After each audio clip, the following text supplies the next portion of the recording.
Hi everyone, আপনি কি mutual ফান্ডে ইনভেস্ট করার কথা ভাবছেন? আপনি এমন কোনো মিউচুয়াল ফান্ডে ইনভেস্ট করার কথা ভাবছেন যেখানে রিস্ক কম্পারেটিভলি অনেক কম এবং মোটামুটি একটি রিটার্ন পাওয়া যায়, কিন্তু এই সম্পর্কে আপনার কোনো নলেজ নেই, তাই আপনি ভাবছেন কেউ যদি আপনাকে সাহায্য করে। এক্ষেত্রে আপনাদের চিন্তা করার কোনো দরকার নেই, কারণ মিউচুয়াল ফান্ড মন্ত্র আপনাদের দিকে সহযোগিতার হাত বাড়িয়ে বসে আছে। এই ভিডিওতে আমি এই সম্পর্কে ডিটেলে আলোচনা করব। ভিডিওটি অত্যন্ত গুরুত্বপূর্ণ। ভিডিওটি কোথাও কোনো স্কিপ না করে পুরো ভিডিওটি দেখতে থাকুন। হাই এভরিওয়ান, আমি সৌমেন খান, মিউচুয়াল ফান্ড মন্ত্র চ্যানেলের পক্ষ থেকে আপনাদের সবাইকে স্বাগত।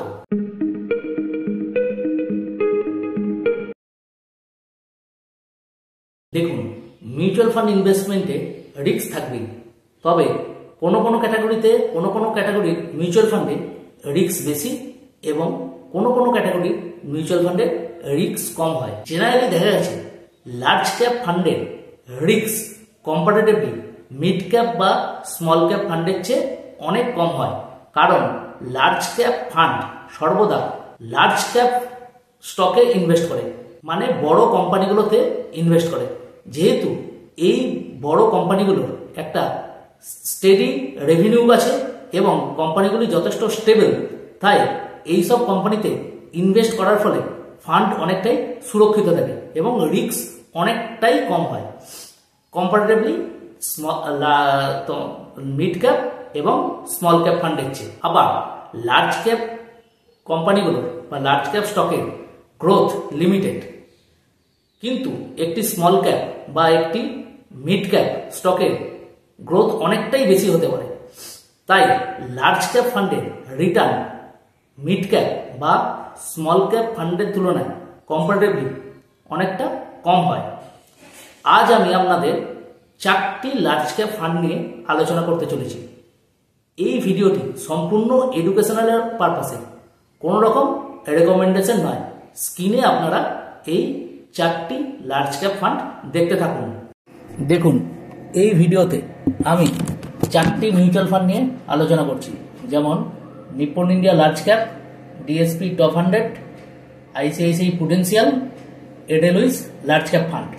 এটা আমি ইটি মানি ওয়েবসাইট থেকে দেখছি, এটা কোনো পেড প্রমোশন নয়, আপনারা যে কোনো ওয়েবসাইট থেকে অ্যানালাইসিস করতে পারেন।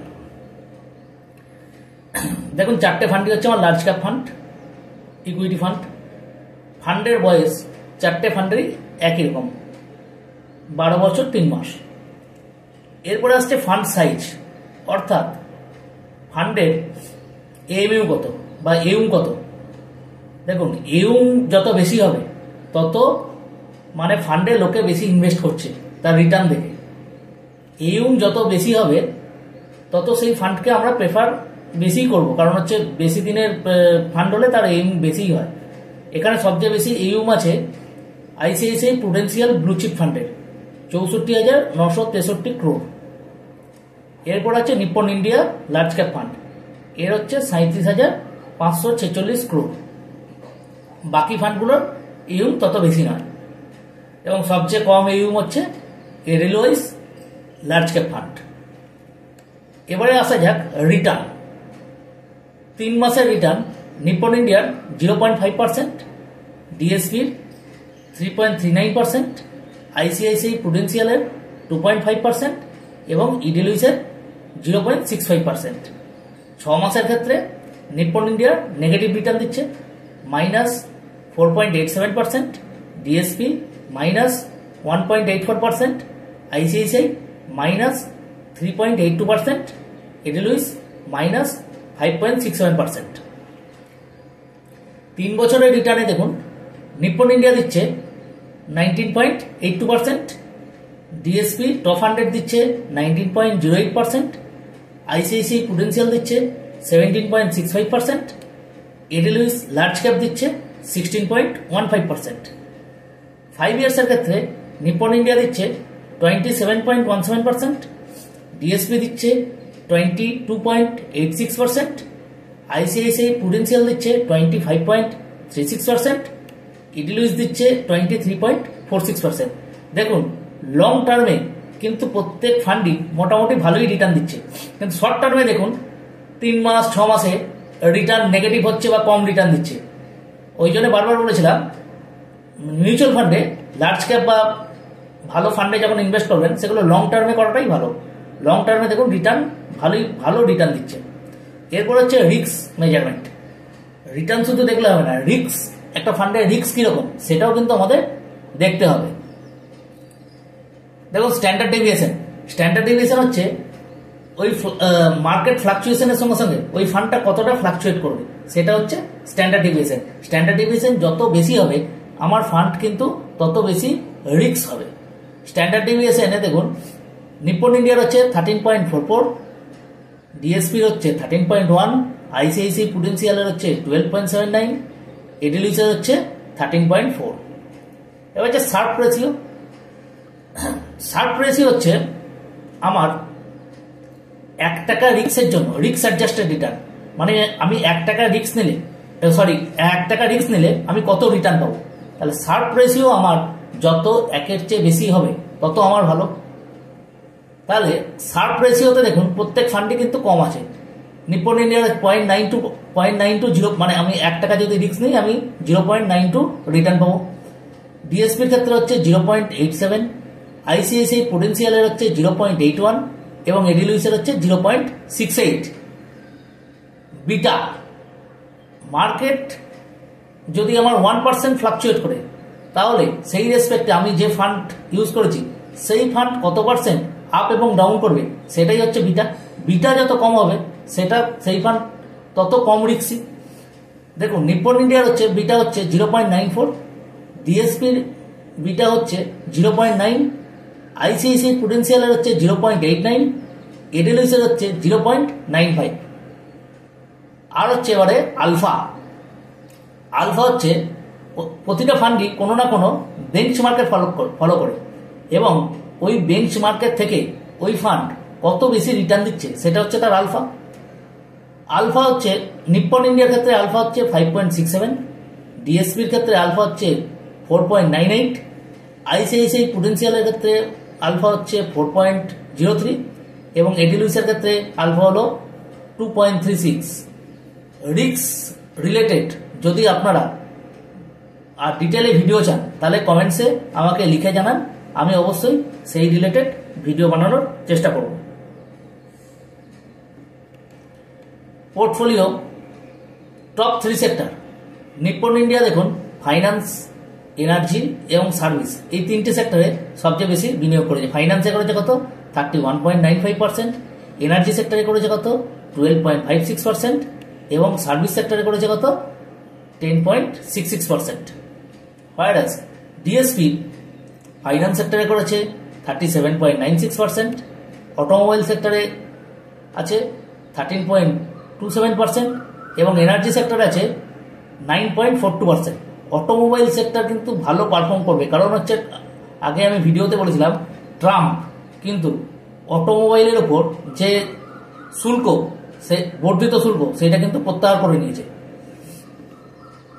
আইসিআইসিআই প্রুডেন্সিয়ালের ক্ষেত্রে ফাইন্যান্সে ইনভেস্ট করেছে 28.73%, এনার্জি সেক্টরে ইনভেস্ট করেছে 11.99% এবং অটোমোবাইল সেক্টরে ইনভেস্ট করেছে 9.38%। এডেলুইস লার্জ ক্যাপ ফাইন্যান্স সেক্টরে ইনভেস্ট করেছে 32.31%, হেলথ কেয়ারে ইনভেস্ট করেছে 10.49% এবং টেকনোলজিতে ইনভেস্ট করেছে 9.8%। টপ 5 হোল্ডার দেখে নিন। নিপ্পনের ক্ষেত্রে Reliance Industries, ICICI bank, Axis bank, LNT, Bajaj finance সবকটা ভালো কোম্পানি বা ভালো স্টক সবগুলো। ডিএসপি ভালো টপ 5 হোল্ডিং কি ICICI bank, HDFC, ITC, Mahindra and Mahindra automobile stock, Axis bank.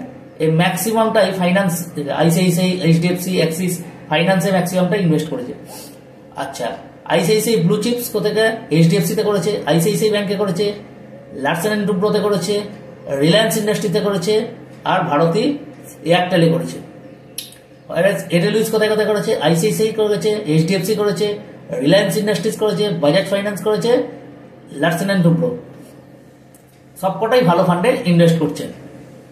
এরপরে আসা যাক মোস্ট অ্যাট্রাকটিভ ইকুইটিতে কে কত পার্সেন্ট ইনভেস্ট করেছে। নিপ্পন ইন্ডিয়া দেখুন ইকুইটিতে ইনভেস্ট করেছে 96.18%।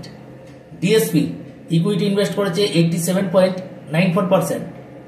ICICI Prudential 94.89%। এডেলউইস 98.56%। এবং আরেকটি যেটা জিনিস সেটা হচ্ছে এক্সপেন্স রেশিও, খুব ভাইটাল জিনিস। এক্সপেন্স রেশিও দেখুন, মানে মিউচুয়াল ফান্ডকে চালাতে তো পয়সা লাগে, ধরুন স্টাফদের স্যালারি, অফিস এক্সপেন্স, ফান্ড ম্যানেজারের স্যালারি, তার জন্য কিছু পার্সেন্ট টাকা আপনাদের থেকে চার্জ করে, সেটা হলো তার এক্সপেন্স রেশিও। এক্সপেন্স রেশিও দেখুন যত কম হবে তত আমার পক্ষে ভালো, মানে যে পলিসি যারা ইনভেস্ট করেছে ইনভেস্টারদের পক্ষে ভালো হয়। এক্সপেন্স রেশিও দেখুন নিপ্পন ইন্ডিয়াতে করে, নিপ্পন ইন্ডিয়ার এক্সপেন্স রেশিও কত 0.71%, ডিএসপি কত 0.97%, আইসিআইসিআই প্রুডেন্সিয়ালের 0.89% এবং এডেলউইসের হচ্ছে 0.61%। অর্থাৎ এডেলউইস এবং নিপ্পন ইন্ডিয়া এদের এক্সপেন্স রেশিও কিন্তু অনেক কম কম্পেয়ার টু ডিএসপি এবং আইসিআইসিআই প্রুডেন্সিয়ালের। চারটে ফান্ডেরই কারো কোনো লক ইন পিরিয়ড নেই। আর মিনিমাম ইনভেস্টমেন্ট দেখুন প্রত্যেক ফান্ডই এসআইপি থ্রু দিয়ে যদি আপনি ইনভেস্ট করতে যান তাহলে 500 টাকা মিনিমাম, আর হচ্ছে লামসাম যদি করতে যান তাহলে হচ্ছে মিনিমাম 1000 টাকা। এই ছিল চারটে ফান্ডের মোটামুটি কম্পারেটিভ আলোচনা। আপনারা যখন ফান্ড রিসার্চ করবেন তখন এই হবে নিজেরা রিসার্চ করবেন। এবং এখন বারবার বলছি যে এই চারটে ফান্ড আমি যেটা বললাম এই চারটে ফান্ড কিন্তু কোনো রেকমেন্ডেশন নয়, ফর এডুকেশনাল পারপাসে আমি এটা বানালাম। পরিশেষে বলা যায় আপনারা মিউচুয়াল ফান্ডে ইনভেস্ট করার সময় অবশ্যই ভালো মতো রিসার্চ করে তবেই ইনভেস্ট করবেন। এই ভিডিওটি একটি সম্পূর্ণ এডুকেশনাল পারপাসে তৈরি করা হয়েছে। এতক্ষণ ধরে ভিডিওটি দেখার জন্য আপনাদের অসংখ্য ধন্যবাদ। ভিডিওটি যদি ভালো লাগে তাহলে অবশ্যই একটি লাইক এবং একটি সাবস্ক্রাইব করে দেবেন। এছাড়া আপনাদের আত্মীয় স্বজন বন্ধু বান্ধবের মধ্যে ভিডিওটি শেয়ার করে দিন। যদি ভিডিও রিলেটেড কোনো কোয়ারি থাকে তাহলে ডেসক্রিপশন বক্সে লিখে জানান, আমি আপনাদের কোয়ারির উত্তর দেব। ভিডিওটি যথেষ্ট বড় হয়ে গেছে, তাই আজ আর নয়, ভালো থাকবেন, সুস্থ থাকবেন, নমস্কার।